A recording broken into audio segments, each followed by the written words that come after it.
손을 들고 담 위에 서게 하심을 감사합니다. 말씀을 사모하는 주의 백성들에게 생명의 생수가 흘러넘쳐 말씀을 통해 하나님의 능력으로 감동하고 하나님이 주신 모든 은혜를 넉넉히 받을 수 있는 귀한 시간 되게 하여 주옵시고, 그렇게 부족한 종을 성령님의 인도함으로 쓰임받게 하여 주옵소서. 오늘도 성령께서 함께 하실 줄을 믿고 감사하며 살아계신 우리 주 예수 그리스도 이름으로 간절히 기도 올려옵나이다. 아멘. 오늘도 주의 이름으로 환영하고 사랑하고 축복합니다. 우리 인간은 무엇을 먹고 사느냐에 따라서 여러 가지 영향을 상당히 많이 받고 있습니다. 성경에서도 우리들에게 제일 먼저 말씀하신 게 뭐냐면 먹는 것에 대해서 말씀을 하셨습니다. 오늘 우리가 드리는 이 예배는 어떤 선과 악을 가르침을 받기 위해서, 도덕과 진리의 가르침을 받기 위해서 모임이 아닙니다. 오늘 모이는 이 예배는 우리가 본질을 잃어버린 것을 다시 회복시켜서, 예배의 본질을 잃어버리면 형식적인 종교 모임으로 끝나버리고 맙니다. 그런데 오늘도 우리가 여기에 모여서 산떡으로 오신 예수 그리스도를 먹고 마시고 누리는 그 예배의 본질을 회복할 때에 비로소 우리들의 신앙 속에서는 하나님이 살아계시니 넘치고 나를 통해서 하나님이 어떤 것을 다른 사람에게 드러내 보일 수가 있는 것입니다. 하나님의 자녀로 태어난 사랑교회 성도 여러분, 지금 여러분은 어떤 생명으로 살고 계십니까? 우리가 예수 그리스도를 영접한 순간 우리는 하나님의 생명으로 태어난 사람입니다. 그래서 성경에서는 뭐라고 얘기했느냐? 새로운 피조물이라고 얘기하고 있습니다. 고린도서 5장 17절 말씀을 보면 누구든지 그리스도 안에 있으면 새로운 피조물이라, 이전 것은 지나갔더니 보라 것이 될 것이다. 보라 새 것이 되었도다고 이야기를 하고 있습니다. 그러니까 하나님의 생명으로 다시 태어났으니 우리는 하나님의 생명으로 살아야 합니다.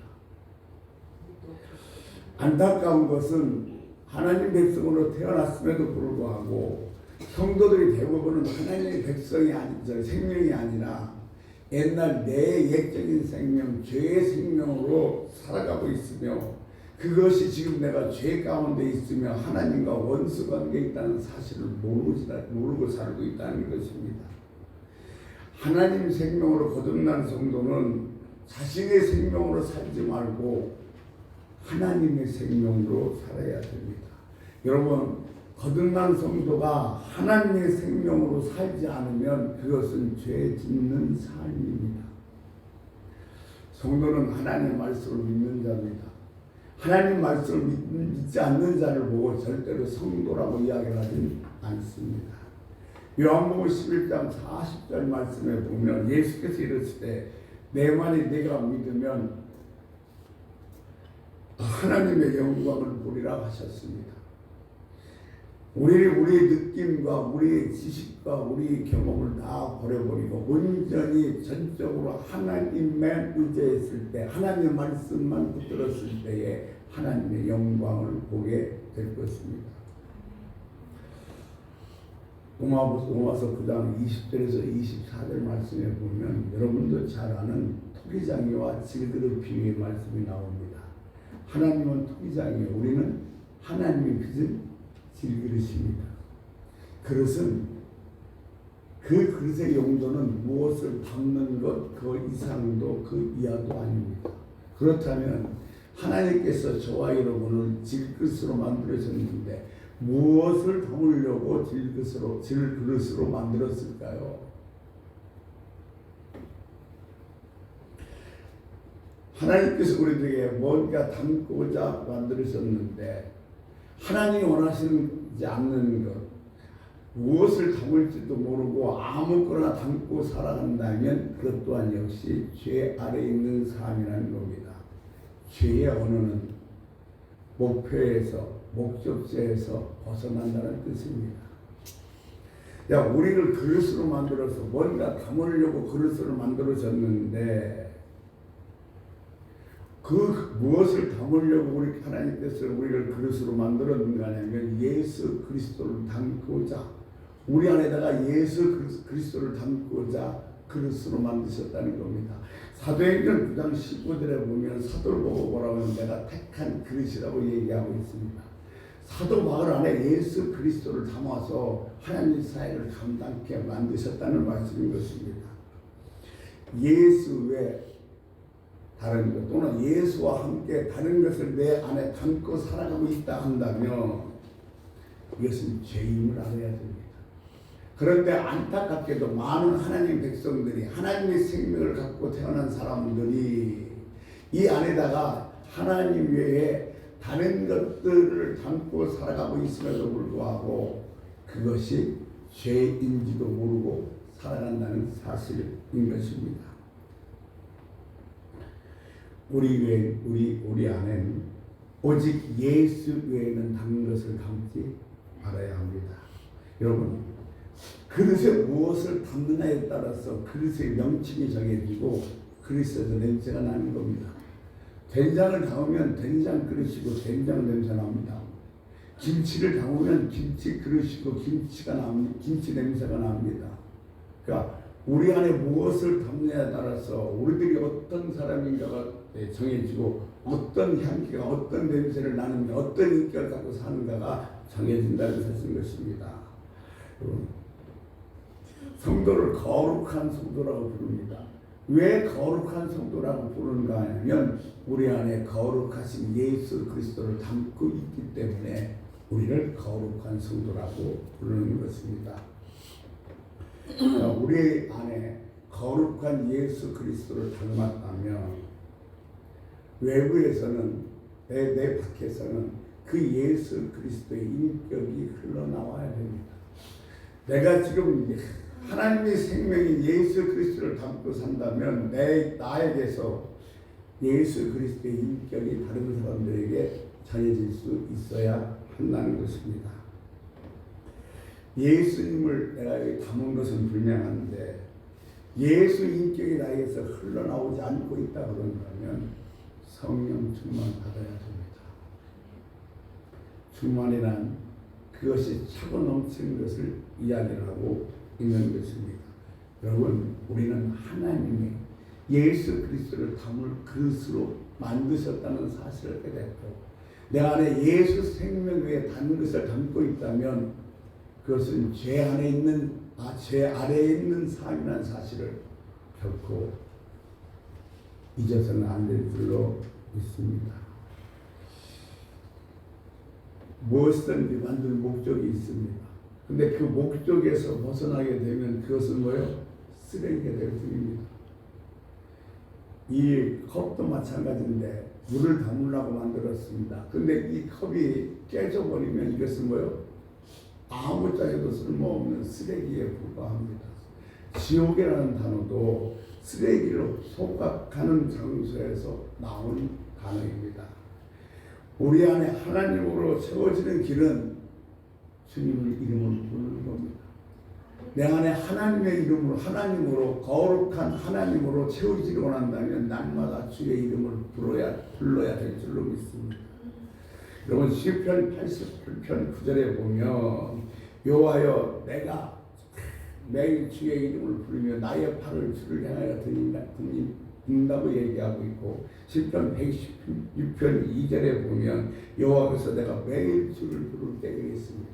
그러니까 우리가 주의 이름을 부를 때에 우리 안에 있는 예수 그리스도의 그 생명이 풍성해지게 되는 것입니다. 그러므로 저와 여러분 매일 누구 아버지 이름을 하나님의 이름을 주의 이름을 부를 때에 내 안에 있는 예수 그리스도의 생명이 더 풍성해짐을 믿으시기를 바랍니다.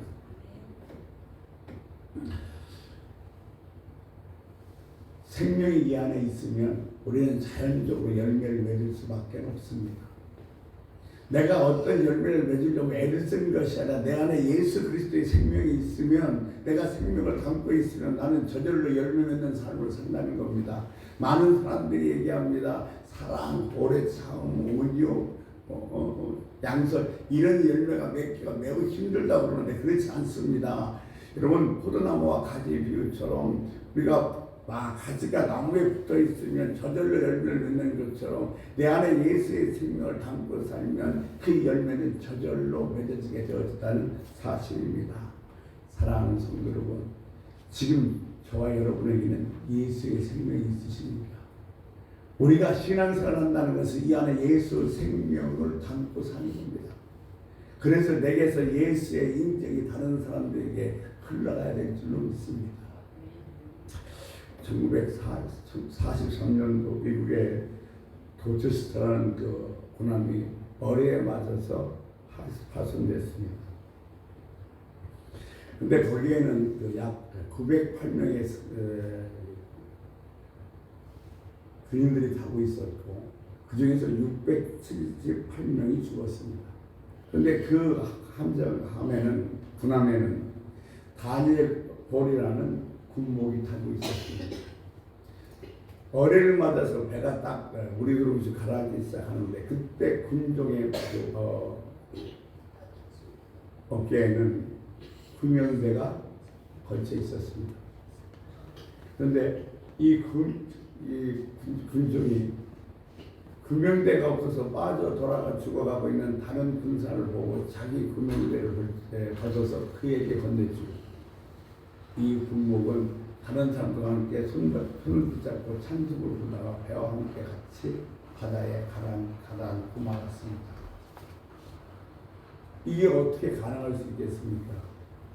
다니엘 풀이라는 그 군목에게는 그 안에 예수 생명이 있었기 때문에 예수를 담고 생명을 담고 사는 삶이었기 때문에 그런 인격이 그에게서 흘러나올 수 있었다는 겁니다.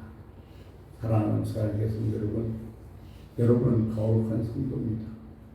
여러분 안에 예수 그리스도의 생명을 담고 사시길 다시 한번 주의 이름으로 간절히 부탁을 드립니다.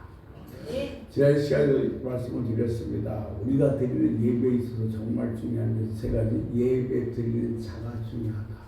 하나님께서는 받으시는 예배가 있고 받지 않는 예배가 있다. 그런데 하나님께서 받으시는 예배는 어떤 예배냐? 피의 예배라고 말씀드렸습니다. 솔로몬의 1,000번제도 1,000번이라는 숫자가 중요한 것이 아니라 1000마리의 제물이었지 중점입니다. 피의 제사를 드렸다는 거죠. 하나님께서 가인의 제사는 받지 않았습니다. 아벨의 제사는 받았습니다. 무슨 얘기냐면 가인은 피 없는 제사를 지냈고 아벨은 피 있는 제사를 지냈습니다.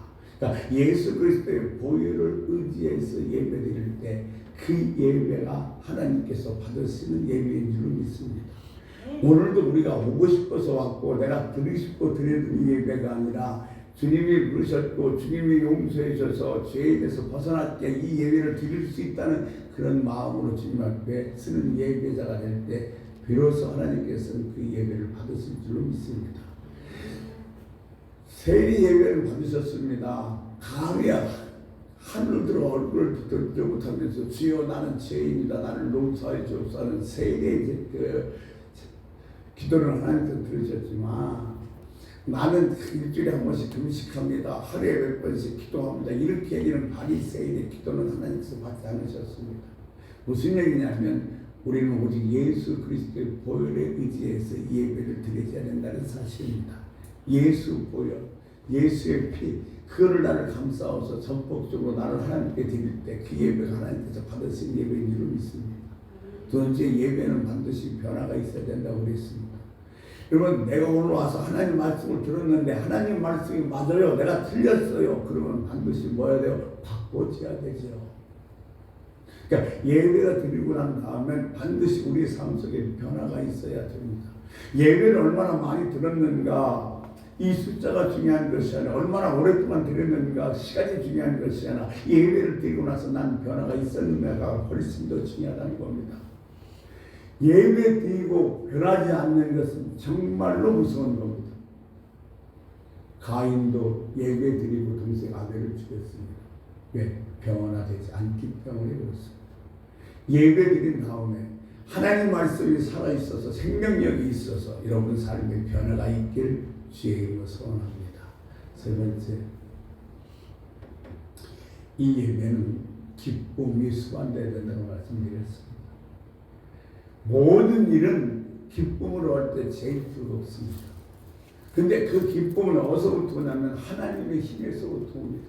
하나님이 나의 기쁨입니다. 여러분, 이 예배를 마친 다음 속에 내가 오늘 어떤 일로 있었고 얼마나 속상했고 한 주간 얼마나 괴로웠고 이건 다 상관이 없습니다. 오늘 예배 드리고 난 다음에 내 마음속에서는 우리 주님의 그 기쁨이 솟구쳐 올라야 됩니다.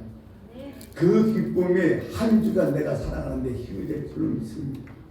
사랑하는 성도 여러분, 여러분이 예배 드릴 때마다 그 예배가 성공하고 그 예배를 통해서 변화가 되고 또한 그 예배를 통해서 기쁨이 넘치는 복된 역사가 있으시기를 주의 이름으로 간절히 부탁을 드립니다. 그러면서 하나님께서 받으시는 기도 첫 번째, 성령을 구하라고 말씀드렸습니다. 여러분, 하나님께서는 지금 저와 여러분에게 성령을 구하기를 원하신 줄로 믿습니다. 제가 말씀드렸죠. 구약에서 솔로몬의 지혜 때 구했던 지혜가 신약에 와서는 성령으로 개념이 바뀌었다. 솔로몬의 지혜를 구하듯이 우리도 하나님께 뭘 구해야 되냐면 성령을 구해야 됩니다. 여러분, 성령은 한 주시기를 하나님께서 정말 기뻐하십니다. 내가 구할 때 하나님께 줄 줄을 믿습니다. 그리고 성령 속에 좋은 것이 다 들었습니다. 또 종합 선물 세트 알죠? 지금은 없어졌지만 성령 속에 다 들었단 말입니다. 그래서 우리가 뭘 구해야 되냐면 성령을 구해야 됩니다. 왜냐하면 성령 속에 모든 것이 다 들었기에 하나님은 성령을 구하는 걸 기뻐하시고 성령은 우리를 구할 때 기쁨이 넘칠 줄로 믿습니다. 세 번째, 오로지 성령은 구하는 자에게 주신다고 하셨습니다. 자, 성령 구하십시오. 우리 정말로 내 안에 예수 생명이 있어 내가 신앙이 강해지면 우리 기도는 단순해지고 맙니다. 여러 가지 필요 없습니다. 모든 게 다 들어있는 성령. 주여, 성령 주옵소서. 충만케 해 주옵소서. 이 기도처럼 단순하게 될 줄로 믿습니다. 우리는 신앙생활하면서 특히 기도하면서 대안이 없어야 됩니다. A가 아니면 B, 이것이 아니면 다음에 대안이 있어서는 안 된다는 거예요. 이거 아니면 안 됩니다. 기도하는 사람은 하나님 이거가 안 되면 이거 주세요가 아니라 이거 아니면 안 된다는 거예요. 그래서 하나님께 기도할 때는 응답 받을 때까지 부르짖고 뿌리가 뽑힐 때까지 기도해야 된다는 사실입니다. 우리 기독교 역사를 보면, 아니 우리 일반적인 사회도 마찬가지입니다. 되돌아보면 그 회사를 바꿨던 사람, 그 가정을 바꿨던 사람, 우리 기독교 역사를 바꾼 사람은 어떤 사람이었냐면 대단히 많이 배운 사람, 똑똑한 사람, 힘 있는 사람이 아니라 몸부림치는 사람이었다는 겁니다. 지금도 하나님께서는 하나님 앞에서 기도로 이거 아니면 안 된다고 몸부림치는 사람을 사용하신 줄로 믿습니다. 하나님 이거 하다가 안 되면 알았어요가 아니라 나는 이거 아니면 안 돼요 라면서 하나님 앞에 몸부림칠 수 있는 그런 기도의 자세를 가지시기를 주의 이름으로 부탁을 드립니다. 우리에게는 어떤 대안을 기대할 수 없습니다. 정말로 중요한 것은 어떻게 되살아나느냐가 관건인 것입니다. 여러분, 기도와 말씀 외에는, 말씀으로 돌아가자는 그 후에는 사람들이 달리 할 것이 없어요. 기도와 말씀으로 돌아갔어요. 그 말에는 달리 할 것이 없다는 겁니다. 한 가지, 하나님의 인도하심과 성령의 능력을 믿을 뿐입니다. 여러분, 우리가 대단히 많은 걸 할 수 있는 것 같아도 할 수 있는 게 없어요. 우리는 하나님의 능력과 하나님의 인도하심과 성령의 능력만 믿어야 될 줄 믿습니다. 아멘. 오늘도 아니 매일매일 우리 삶에서 하나님 앞에 몸부림치는 삶을 사시기를 주의 이름으로 부탁을 드립니다. 기도는 몸부림칠 때 하나님께서는 반드시 그 사람을 사용해서 역사를 일으킬 줄로 믿습니다. 기도에서 능력받아 일해 보십시오. 하나님의 능력이 우리 안에 임할 때 우리는 하나님의 사역, 내 어떤 문제를 넉넉히 감당해낼 수가 있는 것입니다. 하나님이 주시는 성령 충만으로 거룩한 믿음으로 하나님이 주시는 성령 충만으로 거룩한 일들을 이루시는 복된 성도들이 되시기를 주의 이름으로 소원합니다. 아멘. 두 번째, 부흥하는 기도를 하나님께서 드리십니다. 우리는 부흥하는 기도를 해야 합니다. 열왕기상 9장 오늘 본문 말씀에 보면 이것은 솔로몬이 성전을 짓고 20년이 지난 다음에 일어난 일입니다. 오늘 열왕기상 9장 2절 말씀에 보면 이렇게 기록해 놓고 있습니다. 열왕기상 9장 2절 우리 같이 한번 읽겠습니다. 한번 읽습니다. 11장이잖아요. 9장 이제 여호와께서 읽겠습니다. 여호와께서 전에 기브온에서 나타나신 같이 다시 나타났다 솔로몬에게 나타나사 하나님의 열왕기상 3장에 보면 뭐라고 되냐면 기브온 산당에 나타나서 응답하셨습니다. 근데 20년이 지난 다음에 뭐요? 기도원한테서 또 응답하십니다. 무슨 말씀이냐면 하나님의 응답하는 방법은 예전이나 지금이나 동일하다는 겁니다. 20년 전에 응답했던 방법이나 20년 후가 지난 다음에 솔로몬이 응답했던 하나님의 방법은 동일했습니다. 하나님은 우리도 마찬가지입니다. 여러분, 여러분에게 응답하신 하나님은 옛적과 똑같은 방법으로 응답하신다는 사실입니다. 마틴 로드 존스이라는 사람이 이런 책을 썼습니다. 부흥이라는 책을 썼는데 그 책에서 부흥에 대해서 뭐라고 얘기하고 있냐면 이렇게 얘기하고 있습니다. 이삭은 블레셋 사람들이 아버지 아브라함이 파놨던 그 우물을 다 메워버렸습니다. 근데 이삭은 거기는 전에는 물이 많이 나왔습니다만 지금은 물이 나오지 않습니다. 그러니까 이삭이 다른 곳에 우물을 찾는 것이 아니라 아버지가 파놨던 우물을 다시 파기 시작합니다. 그랬더니 거기서 뭐요? 물이 솟구쳐 나오기 시작하는 겁니다. 우리의 부흥도 마찬가지입니다. 기독교 역사의 부흥도 다 동일했습니다. 절망과 좌절에 있던 가정이 부흥했던 방법도 다 동일합니다. 거의 망해갔던 회사가 다시 일어서는 그 방법도 거의 동일합니다. 하나님의 말씀이 되살아났을 때, 기도했을 때, 정말로 몸부림치는 기도했을 때, 그리고 우리 안에서 회개 운동이 일어났을 때, 그것이 기독교 역사든 우리들이 가정이든 우리들이 생업이든 다 부흥 역사가 다시 일어나기 시작했다는 것입니다. 여러분, 지금 저와 여러분 삶 속에서 정말 중요한 것은 말씀이 되살아나야 되고 기도가 되살아나야 되고 우리 안에서 회개 운동이 일어나야 됩니다. 그럴 때 비로소 하나님께서 기뻐하시는 부흥이 우리 삶에서 일어나게 될 줄로 믿습니다. 하나님의 말씀이 왕성히 선포되고 기도할 때 하나님 백성들이 죄를 토서하며 사복할 때 부흥은 찾아옵니다. 여러분, 우리가 정말 예수가 이 땅에 들어왔을 때 우리들이 첫 번째 성도에 믿었던 그 첫사랑의 믿음을 우리도 회복하기 위해서는 이 방법밖에 없습니다. 내가 지금 신앙이 많이 느슨해졌다면 그 신앙을 다시 부흥시키는 방법도 이 방법밖에 없습니다. 말씀이 되살아야 되고 기도가 몸부림쳐야 되고 내 안에서 회개 운동이 있을 때 비로소 나는 내가 잃어버렸던 그렇게 뜨거웠던 첫사랑의 부흥이 일어날 줄로 믿습니다. 하나님과 우리 사이에 맡겼던 죄악을 우리는 반드시 제거해야 되는 겁니다. 마가복음 9장 29절에 주님께서 이렇게 말씀하셨습니다. 이르시되 기도 외에 다른 것은 그들이 나갈 이유가 없느니라 그랬습니다. 부흥은 기도에서 옵니다. 우리의 기도의 능력을 회복해야 됩니다. 우리가 날마다 부흥을 해서 기도할 때 하나님께서 우리들에게 은혜를 주십니다. 여러분도 오늘 잘 아는 말씀이죠. 마태복음 7장 7절에서 8절 말씀. 구하라 그리고 너에게 주실 것이요 찾으라 너희가 찾을 것이요 두드리라 너희가 열릴 것이다. 구하는 자가 얻고 찾는 자가 찾을 것이고 두드리는 자가 받게 된다는 그 말씀이십니다만 하나님 앞에서 열심히 찾고 두드리고 또 구하여 풍성히 얻을 수 있는 그런 기도하는 여러분 되시기를 주의 부탁을 드립니다. 우리가 드리는 기도는 영적 기도 혁명입니다. 이것은 사람이 아니라 하나님이 이끄시는 기도라는 사실입니다. 이건 기도도 내가 하는 기도가 아니라 성령님께서 이끌어주는 기도, 그 기도가 바로 우리들에게 신앙의 혁명과 부흥을 가져올 수 있다는 사실 꼭 기억하시기를 주의로 부탁드립니다. 여러분 정말로 하나님 앞 일을 선봉장에 서서 하고 싶으십니까?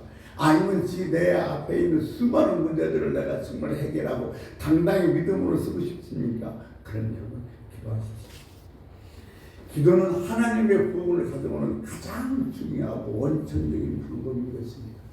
그런데 기도하자가 아니라 내가 하는 기도가 아니라 성령께서 이끄시는 기도, 성령께서 이끄시는 기도하면 그 기도 시간이 얼마나 갔는지, 내가 뭘 기도했는지, 그리고 반드시 그 성령이 이끄시는 기도 끝난 다음에 내 마음속에 기쁨이 넘칠 수밖에 없습니다.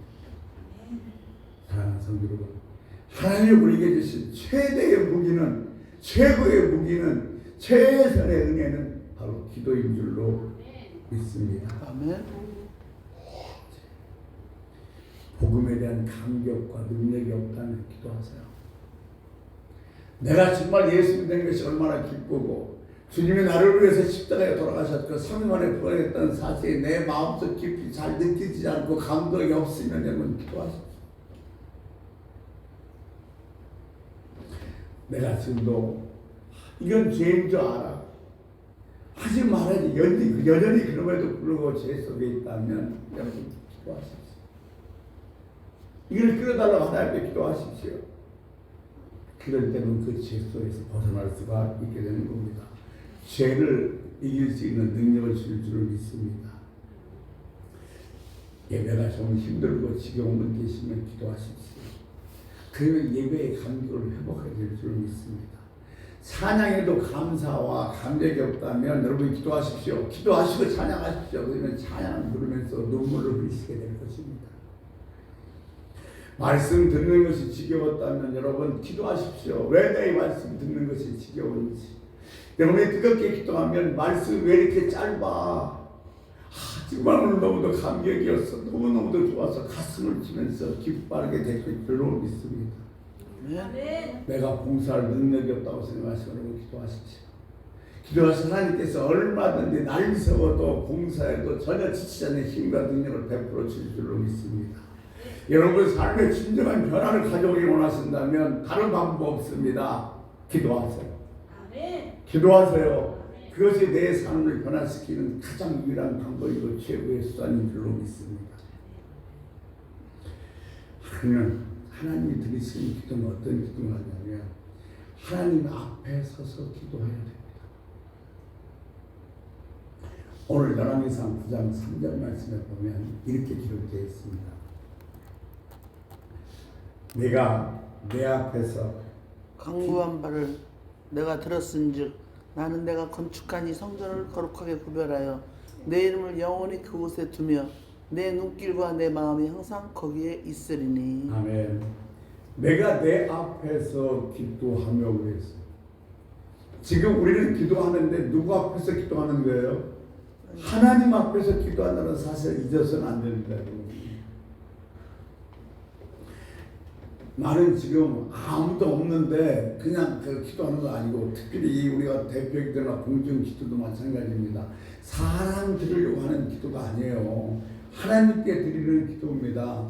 여러분 죄송합니다만 장로님이 어떤 목사님들이 나와서 이 대표기도 하시다 보면 그런 미사여구를 쓰면서 저 높고 높은 하늘에서 낮고 낮은 이 보좌까지 그거 살펴 살아계시는 만군의 여호와 하나님 오늘도 찬양과 영광, 이거 사람들을 하는 기도예요. 기도는 사람 앞에서 하는 것이 아니라 하나님 앞에서 하는 겁니다. 내가 나 혼자 나와서 기도할 때는 마찬가지예요. 아무도 없는 골방에서 내가 혼자 기도하는 것이 아니라 나는 지금 하나님 앞에서 기도합니다. 하나님이 들으시는 기도는 오늘 열왕기상 9장 3절처럼 하나님 앞에서 하는 기도입니다. 사랑하는 성도 여러분, 여러분이 기도할 때마다 지금 나는 하나님 앞에 있다는 사실을 결코 잊지 마십시오. 우리는 기도의 내용보다는 내가 지금 누구 앞에서 기도하고 있는가가 훨씬 더 중요한 초점입니다. 나는 하나님 앞에서 기도한다. 이 사실 결코 잊지 마시기를 주의로 부탁을 드립니다. 두 번째, 우리가 기도하는 데 있어서 참 하나님과 이렇게 상의해야 됩니다. 기도는 일방적으로 내 요구를 하나님께 간구하는 게 아니라니까요. 지금 내가 생각하는 것이 얼마든지 틀릴 수 있습니다. 잘못될 수 있습니다. 잘못된 판단일 수 있습니다. 그러므로 이것이 정말로 옳게 구하고 바르게 구하고 이것이 정답인지를 하나님과 상의해서 구해야 된다는 겁니다. 근데 일단 우리가 어떤 제목을 딱 기도가 딱 생기면 그것이 옳다고 생각하고 하나님 앞에 그만 가라고 기도하는데, 물론 기도는 응답할 수도 있습니다만 정말 하나님께 들으시는 기도는 하나님과 상의하는 기도인 줄로 믿습니다. 여러분, 사실 내가 지금 하나님 앞에서 기도하고 있다는 사실, 그리고 하나님께서 내 기도를 들으신다는 사실, 내가 믿고 기도한다면 밤새로 앉아서 하나님 아시지요 아시지요만 해도 하나님께서 들으셔요.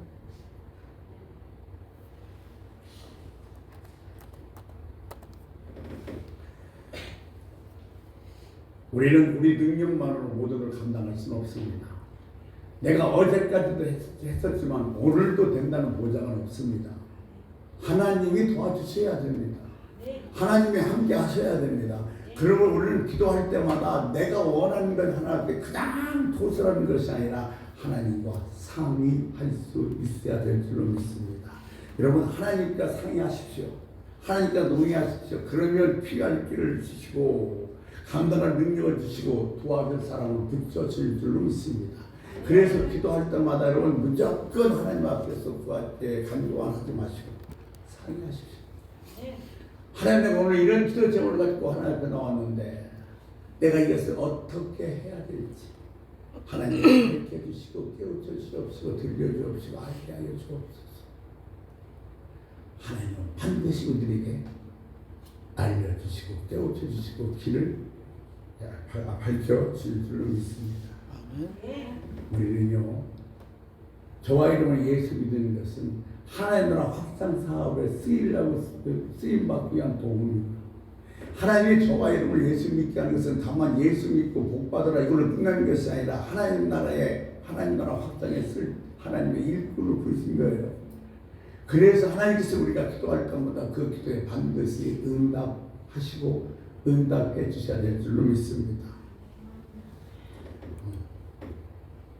우리는 하나님에게 쓰임받기 위한 도구이기 때문에 하나님은 우리의 필요를, 우리들이 간구를, 우리가 하나님께 의논할 때 절대로 모른 척 외면하지 않으시는 분이십니다.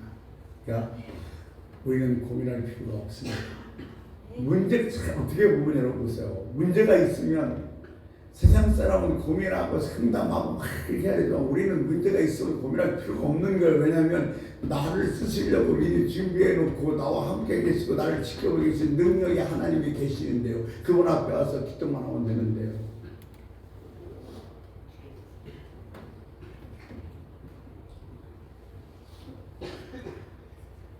자, 부모가요, 자식이 부모한테 와서 이거 어떻게 하면 좋아요? 상의하면 부모는 어때요? 기쁩니다. 아이고, 내 아들이 나를 위해서 이렇게 나한테 이렇게 상의를 오는구나, 이거 기뻐. 하나님도 마찬가지예요. 하나님께서 이렇게 기도할 때 하나님께서요 상의하면 기뻐하신 줄로 믿습니다. 그런데 부모와 하나님과 다른 것이 있어요. 부모는요 전능자가 아니에요. 아무리 도와주고 싶어도 도와줄 수 없는 것들이 많아요. 그러나 하나님은 전능자이기 때문에 내가 뭘 요구하고 뭘 내가 의논하는지 다 들어줄 수 있는 분이신 겁니다. 그래서 여러분, 문제를 갖고 하나님께 나와서 상의하는 여러분 되시기를 주의 이름으로 부탁을 드립니다. 그때 하나님께서 응답할 줄 믿습니다. 두 번째, 죄를 투설해야 됩니다.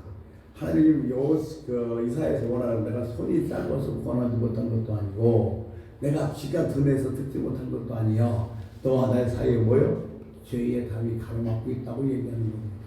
여러분, 우리가 이 죄를 토설하지 않으면 하나님께서 내 기도를 들어주고 싶어도 들어줄 수가 없는 겁니다. 그래서 하나님께서 응답받는 기도의 첫 번째 하나는 뭐냐면 죄를 회개해야만 하는 것입니다. 아버지 하나님, 정말로 기도의 응답 전에 있어서 우리 안에는 죄를 먼저 토설할 수 있는 은혜가 있기를 주의 이름으로 부탁을 드립니다. 내가 죄를 토설하지 않았어도 불구하고 응답이 왔다면 그것은 하나님의 응답이 아니라 마귀의 응답입니다. 그러니까 우리는 반드시 하나님께 응답받기 전에 내 안에 있는 죄를 토설할 수 있는 은혜가 있기를 주의 이름으로 소원합니다. 마지막 네 번째, 하나님 되시는 기도, 믿음으로 기도해야 됩니다. 믿음이 없는 기도는 하나님께서 듣지 아니하십니다. 기도하더라도 가끔 의심이 생길 수도 있죠. 그죠? 기도하고 이게 말도 안 되는 건데 될 수 있을까? 의심이 생길 때도 있어요. 그런데 그때 왜 마감에 뭐 이런 말씀하십니다. 아버지가 아들을 데리고 왔어요. 그래서 뭐라고 했냐면 주님에게 하실 수만 있으면 내 아들을 고쳐달라고 해요. 근데 그때 주님께서 뭐라고 말씀하십니까? 믿음이 적은 믿는 자에게 능치 못함이 없느니라고 했어요. 그때 그 아버지가 믿음이 없습니다. 나를 도와주십시오라고 이야기를 합니다. 하나님은 우리가 가능성을 가지고 나오는 것이 아니라 믿음을 갖고 나오려고 하십니다. 가만히 한번 생각해 보십시오. 지금 여러분이 세상적으로 확률이 제로요. 전혀 해결되거나 치료되거나 뭐할 그 확률이 제로야. 그러면 기도하십니까? 우리는 그래도 가능성이 있어. 고칠 수 있대. 된대. 이 어느 가능성이 있으면 그 가능성을 갖고 나와서 기도하는데 하나님은 가능성이 아니라 믿음을 갖고 나오라는 겁니다. 세상으로 볼 때 거의 전혀 가능성이 없어도 우리가 믿음으로 나오면 하나님께서는 그 믿음으로 말미암아 우리의 기도를 응답해 주시겠다는 겁니다. 여러분, 우리가 하나님 앞에 의심 없이 나가는 것, 그것이 능력입니다. 아멘. 여러분, 내가 하나님 앞에 의심 없이 나가는 게 능력입니다. 하나님께서 우리에게 뭐라고 말씀하셨냐면 내가 너에게 열방을 주리라고 그랬어요. 그걸 가슴에 품고 기도하십시오. 하나님, 내게 우산을 주시옵소서. 내게 서울을 주시옵소서. 왜? 열방을 주신다고 약속하셨습니까? 성령이 내게 기름 부으며 하나님 앞에 그렇게 고백하면서 달라고 기도할 수밖에 없는 것입니다. 하나님은 약속하셨고 지금도 그 약속하신 것을 유혹으로 주실 줄로 믿습니다. 그러니까 그 약속을 믿고 여러분 달라고 간구하십시오. 우산을 내게 주십시오. 하나님께서 열방을 주실 줄로 믿습니다. 우리가 내 가족의 문제든 자녀의 문제든 직장의 문제든 생업의 문제이든 간에 하나님 앞에 나와서 기도해서 다른 대안이 없습니다. 하나님만이 대안입니다. 몸부림칠 때 하나님께서 우리에게 놀랍게 역사할 줄로 믿습니다. 제가요 우리 14일날 목회자 영상 아카데미를 했는데 거기서 이게 어린이 모래를 그림을 그리는 그런 하시는 분이 주일학교 같은 거 해서 그걸 많이 좀 아이들이 좋아하니까 그런 사역하시는 분이 우리에게 설명하면서 이런 말씀을 하더라고요. 처음과 마지막에 이렇게 말씀하세요. 나는 혼자서라도 많은 걸 할 수 있어요. 성경을 볼 수 있고요. 찬양을 부를 수 있고요. 기도를 할 수 있어요. 기도하겠습니다. 살아계신 우리 아버지 하나님, 기도 외에는 다른 방법이 없습니다. 하나님 앞에서 기도한다는 마음으로